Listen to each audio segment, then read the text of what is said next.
What's up everyone, Darcblade here with a Dino Hunter's Guide to Exoprimal. In this video we're going to go over 10 beginner tips to the game, hopefully helping new players who are undecided about if they're going to get the game or not, or if they're having trouble having already dove into the game.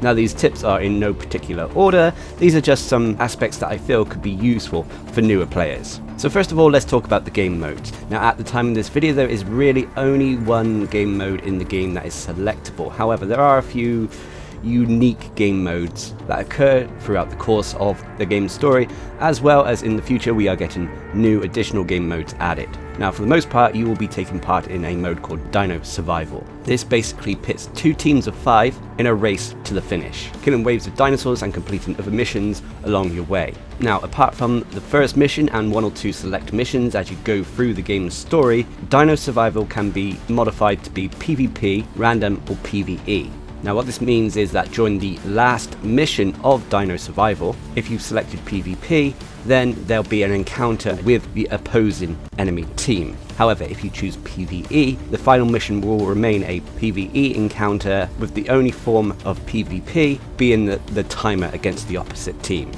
Random of course means that the outcome will be random, but I believe most of the time when you select random you get more experience points. That being said, when you go through the story, like I said, there will be sometimes unique missions, including an Omega Hammer mission, which is a direct PvP encounter involving charging up a hammer, and there's also a raid boss, which has both teams teaming up in a 10-player PvE encounter with a tough opponent. But I won't go into too much detail as, to be honest, it's one of the best encounters in the game. But anyway, let's move on to the next tip, which are missions. Now during Dino Survival, you will be asked to take on various missions.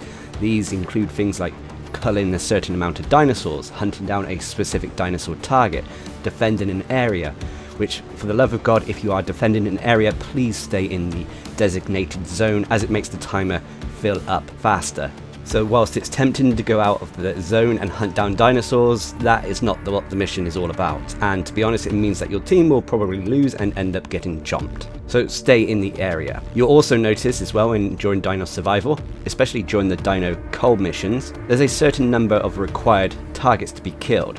Hypothetically, say it requires you to take down 50 raptors and 5 pteranodons. So once the raptors are dead, if no one's focused on the pteranodons, the mission's just going to go on and on and on. So you can complete missions quickly by actually focusing on the dinosaurs that you actually need to take down. Like I said, these are indicated at the top of the screen. But the next tip is when it comes to the story. Now the story is told in a little bit of an unusual way. During your course, whilst you're playing Dino Survival missions over and over again, you'll be greeted with certain cutscenes which continue the main story. However, there is a lot of backstory that can be revealed when you're in the menu by various files and more. These will give you concepts and backstories on what's going on if you're interested. But one of the most important tips I can give you is to know your roles. This is a squad-based, team-based game, so there are roles that need to be in a team for you to have the best chance of winning, or hell, even surviving. The roles are divided into damage dealers or DPS, then you have tanks, and then you have support, or otherwise known as healers. Anyone who's experienced RPG games before will be well aware of what all these classes are doing. Tanks normally have the highest health pools, they protect the weaker members of your team, they draw aggro, can defend themselves quite effectively. Damage dealers, obviously, they deal the most damage, and then support are a combination of healers and crowd controlling characters. Whilst there is overlap between these roles, most of the time you do want a good balance. So 1 tank, 3 DPS, 1 healer, or 2 tanks, 2 DPS, 1 healer, or 1 tank, 2 DPS, 2 healers. Some combination like that. Yes, okay, you can all go 5 DPS if you want, and you probably burn through the first 1 or 2 waves of Dino Survival incredibly quickly, but in the later ones you're going to suffer if there is no variety in the team roles. Which brings us on to the next tip, which is the Exosuits. Now at the time of this video, there are currently 4 damage dealing Exosuits, 3 tanks, and 3 support Exosuits. Each of these Exosuits could be considered a character in their own right, as they tend to have their own personality, voice lines, and more. Each as well is unique, operating differently, and giving slight spins on the various roles that you can have when on a mission. For example, Vigilant is a sniper class DPS exosuit that really specializes in bringing down single targets quickly, whilst Barrage on the other hand, whilst he can still do single target damage, his blast radius make him excel when it comes to dealing AoE damage. But that is just a simplified example. There are overlaps again when it comes to the exosuits in the game. But I would advise trying to specialize in one damage, one support and one tank, so you can switch between the roles if need be. Which brings us on to the next tip, which is switching exosuits mid-combat. If you find that your team is struggling or lacks a healer or a tank, you can swap your suits mid-combat or in between rounds on the fly. This will cause your pilot to jump out of the suit, which you can still fight, but it is risky as you don't really have any defense, and then summon in the new suit almost right away and get back in the fight. The same applies to your rigs as well. You can switch them on the fly if you wanted to. And speaking of which, the next tip is rigs. Rigs are basically additional equipment that is universal to every single exosuit. These come in the forms of a hard-hitting range shot, a shield, a small little individual heal, a crowd-controlling shuriken, a mobility tool, and a melee drill fist. These can all fill in gaps in an exosuit's arsenal. So say if you're playing a slow exosuit, you could use the catapult as an extra form of mobility. It just gives you more options when it comes to building your exosuits. Which brings us on to the next tips, which are modules.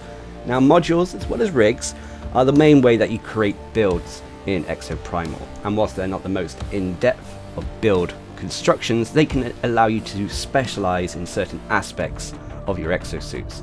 So for example, the Murasame, with certain modules, it can specialize in having more stronger counterattacks or being able to draw more aggro. With the Nimbus support exosuit, it can use modules to focus more on dealing damage or provide more healing. So there is room for some builds here, and we may cover that in the future depending on how the game performs overall and if it's accepted by the community. Which brings us on to the next tip, which is customization. Now every exosuit in the game can be customized, but these are purely cosmetic.